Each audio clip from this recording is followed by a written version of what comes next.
You are now about to witness the strength of hood knowledge.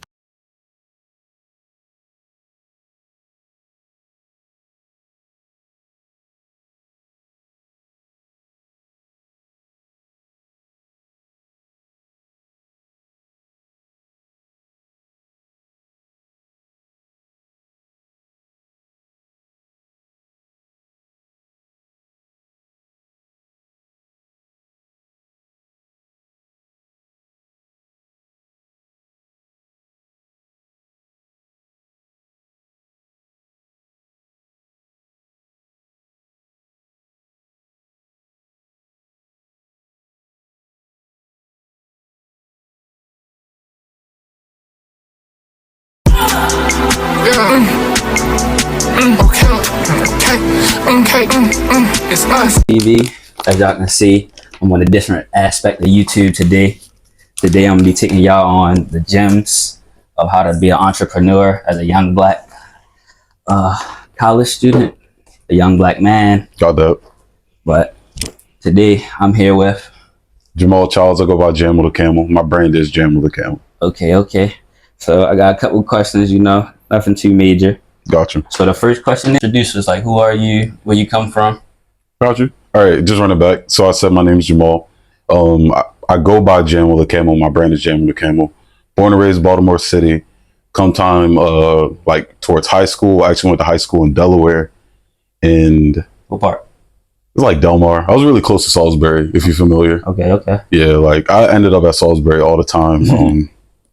But as far as black entrepreneurship goes, you could say I've been an entrepreneur since I was like 5 years old. Okay. My dad had me selling waters on Monument Street. Okay. That was just like a thing.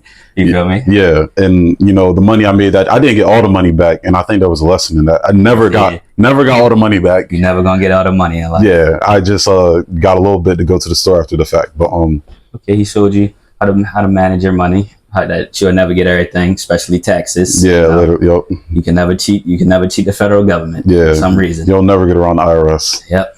As soon as they smell something, then they're gonna press into the whole situation. Yep. So you gotta be careful. Don't go out here scamming, man. Yeah.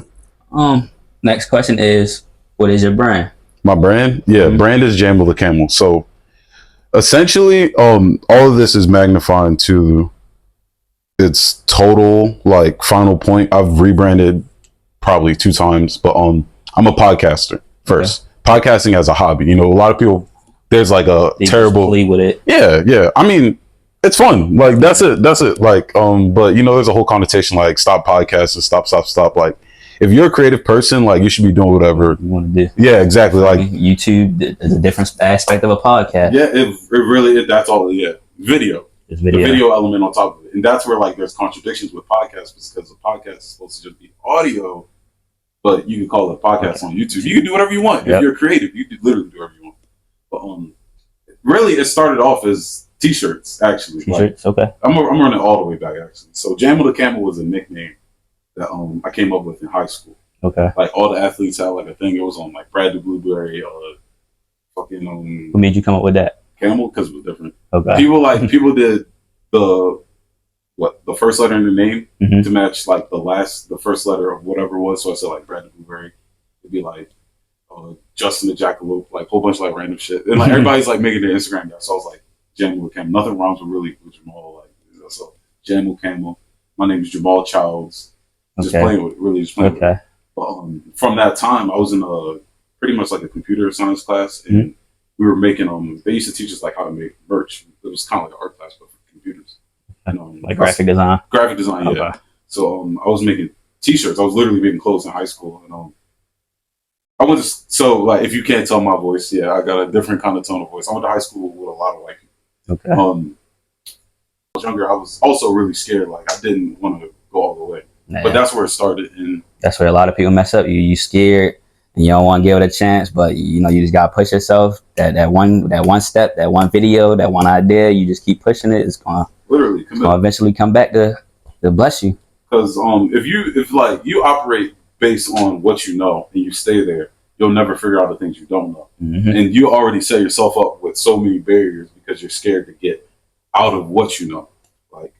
it's something about the comfort zone. Some people say the comfort zone is where you die. Yep, you gotta step out of it. Yeah. So part of that was me ending up at that school, surviving, being myself, figuring out who I was, graduating, and carrying the brand onward. Like it didn't stop there. So throughout time, I left it alone. I had flash drives with everything I created on it, even though I wasn't messing with it, only to come back to it. Man, this is really a crazy story when I think about it. Because you see a lot of the art around here.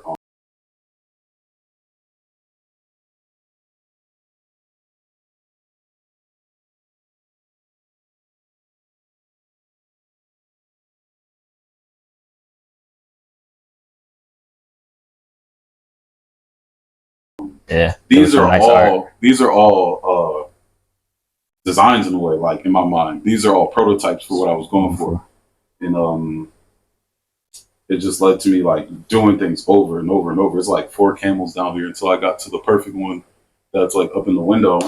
I just kept trying. But this was the crazy thing because you talk about like we're talking about saying yourself profanity and avoiding that. I spent the whole year creating new art. When come to realize people still like the original art, the original that was old as fuck. Somebody saw me wear like an old sweatshirt I made years ago. They're like, "Where can I get that?" And I'm like, "Damn, I've been spending a year working on new art." Yeah, and people I could have been revising the old art. Exactly. So, get to the point I'm getting closer to graduation, and I actually start pressing these shirts out, and they're going they're going. But like I said, the brand ultimately is the podcast. I'm using the merch to fund the podcast because I do this for free. I don't charge people for this stuff. Every episode I've recorded, it's my time. And when I set up an interview, so I get where you're coming from. To you, like you're doing this because you like to do it. You want to do it. You want to get some exposure. You want people to know what you're doing. You're building your own brand at the same time. Yep. But while you're doing this, you're paying time. You're paying time, and this time, it's based on your value. And the way you view it, like you can either be losing time or gaining time. Yeah. So like I'm using the merch to boost that part of my podcast. And as an artist, it just comes to be my style. Like I love it. That's good. It's probably a long answer. I'm sorry. Nah, you good. Keep going, man. I see. Like I said, chase your dreams. You got one idea, push it. You never want to give up on it. You may be sitting back one day like, damn, I should have did that idea. You saying somebody else doing it. You're like, damn, they doing it good. I could have did it better. You sitting back regretting what you could have done when you should have did it. But let me see. The next question we got for you. My notes. Time still goes on. So like, while you sitting on that idea, you getting old. So is everybody else. If you don't mind me asking, why did you choose podcast? Because I was one of those people who would like get on social media and start ranting, and I realized like 1, this is unhealthy. 2, nobody cares, and 3, this is not like the right way to get people to listen, and understand. So I made a podcast because I noticed that like I did have a bit of a following when I was on my tangents, but I wanted to make it more streamlined so people had access for that versus like you just wake up one day and this person yelling about politics or the weather or environmental issues and stuff like. So yeah, the podcast gave me some structure and organization. And like I said, I just like to talk, so it's just healthy. It's good. It's good for me. Yeah, I see. Sometimes you just gotta let it out, vent. You don't want to talk to nobody. Just And that's one thing. That was a big thing with me, like learning, stepping into my voice, stepping into my power. It's like realizing that this is a gift. Like I'm not here for no reason with all the stuff that I'm doing. Facts. A lot of stuff that I would bottle up was groundbreaking to other people. And when I open up about it, I realized that you found solutions, and they also found solutions. Yup, bingo. Like what they say, one hand washes the other kind of thing. What is that exchange? Both people benefit. Yep. The question we have: what's some advice you would give young entrepreneurs coming up? If you are, so this is the thing about entrepreneurship, like because it's becoming like trending, and people get caught up in like the money aspect. Yeah. But I need everybody to understand that if you're going to be an entrepreneur, like you need to understand that you're going to suffer. Like there's nothing, like realistically being an entrepreneur, like you're talking about the business world, finances, learning how to leverage yourself. There's so many different like factors that go into entrepreneurship that just to start won't be easy. So to continue is going to be hard. Like you'll have your good days and your bad days, but overall you need to have like your goal in mind. And the long-term goal, the short-term goals. Celebrate those short-term goals and just keep it going. Because if you just the more short-term goals you make, the higher your long-term goal gonna come. Like a snowball effect. Versus like, and make sure like what you're doing is something that one, you know, you can help other people with, like solving other people's problems. And two, it's something that you actually enjoy doing. Like, don't turn around and say, "Oh, damn, I want to do videography because I seen Yo do videography. He always at the function. He always with the bitches. He got the drip on. He got like you fucked it up. You fucked it up already because you just gotta go out, naturally be yourself. Be yourself, yeah. Because as soon as you start polluting it with ideas of this, that, and the third, you're not into entrepreneurship. You just want to be that person. Yeah, you want to be up to speed. You want to be seen and noticed, and that's okay as long as you recognize it, because that's a part of the suffering that comes with being an entrepreneur. You know, like but you don't want to be seen with just that, because then you'll be known as just a fame or a clout chaser. Yeah, exactly. So you want to come and hit an entrepreneurship world knowing this is my goal, regardless or not even without the fame. I'm gonna keep pushing to get this goal, because at the end of the day, you wasting your time, other people's time, money. Yes. You investing back into yourself. As an entrepreneur, you're investing into yourself.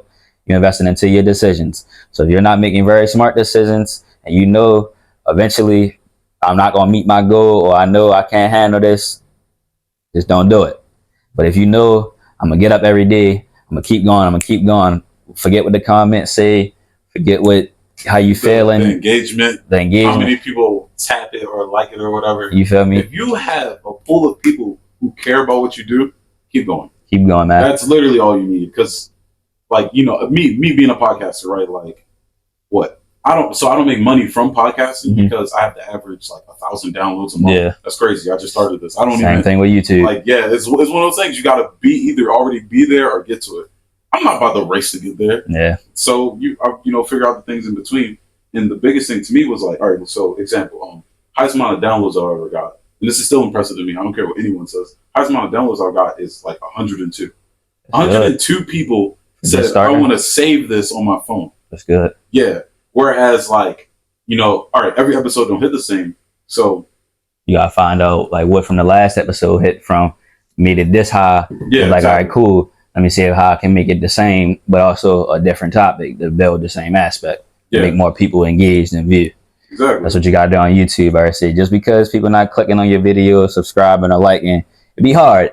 I done got a couple of no's. I say my production team. No isn't bad. That is true. Not bad, because what does it do? It helps you figure out direction. All right, cool. How to do it better. And what does that turn into? More opportunities. And those opportunities turn into better profit, turn into better engagement, turn into better connections, better sponsorships, better endorsements. I say you mess up, somebody might look at you and be like, damn, he messing up. They got back up. They're gonna say, come here, bro. Right. They're gonna talk to you. Never know who you might meet of a fuck up. You might fuck up thinking it's bad whole time, bro. I'm like, nah, that shit was amazing, bro. I done seen shit way worse than what you done did. And I say, I fuck with your production. I fuck with your clothing brand. I fuck with your brand. I fuck with your business. Whatever you do, you may think it'd be a fuck up. The whole time, somebody else might think it's better, and you might meet the right person one day. Yeah, like, it's not always good either. I say all investments is not good investments. Every opportunity isn't free. Like, even if it sounds like it is. Yeah. Like, you could be in an amazing place, and something come along, it sounds like it's perfect, but like it's just meant to take you out of your course. Like, so keeping your goals in mind, your goals, like the things that you really want. Yeah, for yourself, your family,